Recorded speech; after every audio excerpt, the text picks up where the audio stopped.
السلام عليكم ورحمة الله وبركاته. صباح الفل عليكم يا حبايبي، يوم جميل ومشرق بإذن الله إن شاء الله. ما نتخضش من اكوام الغسيل اللي قدامنا دي. بصوا، احنا عملنا قبل كده فيديوهات صغيرة عن الغسالة وكيفية استخدامها. النهاردة ان شاء الله بقى هوريكم بشكل عملي وتطبيقي قدامنا ازاي ان احنا بنستخدم الغسالة العادية في غسيل كميات كبيرة جدا. بصوا ما شاء الله، ده الابيض، ده الالوان الفاتحه وفيها هدوم خروج وفيها هدوم مدارس، دي ملايات، والطبق الاخير دون فرش كنب، كفر كنب، فاللي هو يعني تخين شويه. تمام. اول طريقه او اول حاجه انا بعملها علشان اغسل في الغساله العاديه ان انا بصنف الغسيل. زي ما احنا شايفين كده، انا حاطه في كل طبق غسيل نوعيه غسيل معينه.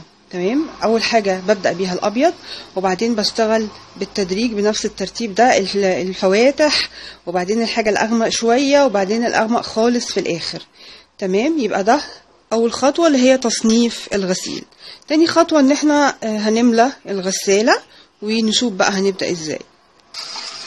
هنا هو يا حبايبي بنعبي الغساله ميه سخنه، هحط لها مكيال من المسحوق. تمام. المسحوق ده احنا عاملينه قبل كده مع بعض، هسيب لكم الوصفه بتاعته في صندوق الوصف، الفيديو بتاعه يعني.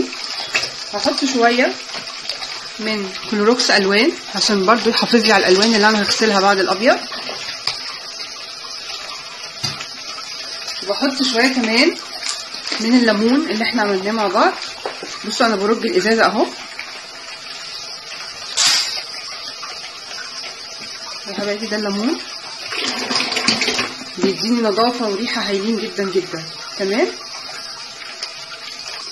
وبعدين غطيتها بالغطا بتاعها، ودلوقتي هلف التايمر اهون على ايه، دقيقتين 3 كده. في 3 اول مؤشر هجيبه عليها علشان الحاجه تختلط مع بعض. تمام اهي. اول ما تفصل هبدا احط فيها الغسيل بالشكل ده. تمام. وانا كده لفيت التايمر على 15 عشان تغسل معايا دوره كامله. هحط كميه الغسيل بتاعتي كلها واقفل عليها. انا كده حطيت كل الغسيل اللي كان في الباسكت اللي هنا اللي قدامنا ده. ادي كده اول غسله خلصت، وطبعا هي الغساله ما اتملتش ولا حاجه، هي هتاخد تاني، بس كفايه ان انا اعمل ايه كل مجموعه كده مع بعضيها في مره.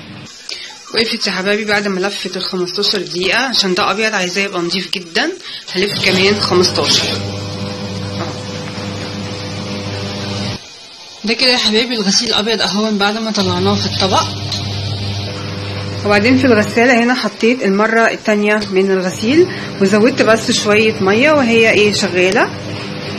وده احنا كده هنا خلصنا الطبق الثاني من الغسيل. يا مسهل حبايبي. ادي كده هو الغسله الثانيه كلها طلعتها. طبعا الطبق مليان، الطبق كبير. تمام. ودلوقتي الدور على الملايات اللي هي الغسله الثالثه. هحطها بقى اهو. حطيت الملايات بالشكل ده، هم 3 ملايات واكياس المخدات بتاعتهم لسرير كبير 220.